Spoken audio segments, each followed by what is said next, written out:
पूरे पश्चिम बंगाल में है दहशत, जुल्म और अत्याचार का एक माहौल लगातार 15 वर्षों तक। लेकिन पश्चिम बंगाल की जनता ने बराबर टीएमसी को 3-3 बार का मौका दिया, 15 वर्षों का। मैं समझता हूं किसी राज्य के विकास के लिए 15 वर्षों का समय यह कम नहीं होता।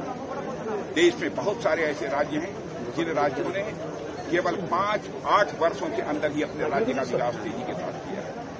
पहले इस पश्चिमी बंगाल का कंट्रीब्यूशन, योगदान, जो देश की अर्थव्यवस्था में जो 10% हुआ करता था, टीएमसी के आने के बाद वो घटकर 5% तक हो गया। ऐसे हालात हुए, लोग यहां भय और दहशत के माहौल में अपनी किसी तरीके से जिंदगी गुजार रहे हैं। इसलिए मैं पश्चिम बंगाल की जनता से अपील करना चाहता हूं, इस बार परिवर्तन होना चाहिए और यहां की माताओं बहनों को भी ये विश्वास दिलाना चाहता हूं कि आप भारतीय जनता पार्टी के हाथों को मजबूत करिए।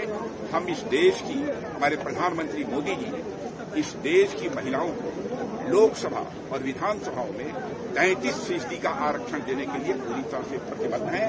आज नहीं तो कल यह होकर ही रहेगा। सर, कितना सीट आएंगे? देखिए, नंबर ऑफ सीट्स के बारे में मैं फोरकास्ट नहीं कर सकता, लेकिन इतना मैं जरूर कहना चाहता हूं, क्लियर मेजॉरिटी हासिल होगी भारतीय जनता पार्टी को। और इस पॉसिबिलिटी को भी रूल आउट नहीं किया जा सकता।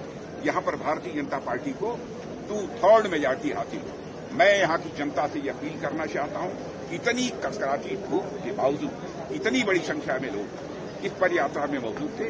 लगता है कि अब लोगों ने मन बना लिया है कि यहां के बीजेपी के कैंडिडेट टोकन दास को भारी मतों से दिया जिलाकर वह पश्चिम बंगाल की विधानसभा में भेजे। महिला आरक्षण का टीएमसी ने विरोध किया है, इसका नहीं, टीएमसी ने, डीएमके ने, कांग्रेस ने, समाजवादी पार्टी ने, सभी ने विरोध किया। लेकिन महिलाएं, जब चुनाव होगा उसमें इन राजनीतिक पार्टियों को, जिन्होंने की महिलाओं के 33% आरक्षण का विधानसभा लोकसभा में विरोध किया है, उनको सबक सिखा देंगे। सर, ऑपरेशन सिंदूर बालाकोट को लेकर जादूगर कहा है मोदी जी को, राहुल गांधी का ये बयान आया था।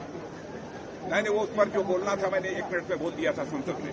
आप चिंता मत करिए, बहुत बड़ी ऑपरेशन सिंदूर मैं समझता हूं कि अब तक की एक बहुत बड़ी सक्सेस थी और मैं इसके लिए अपने सेना के बहादुर जवानों को बधाई देता हूं।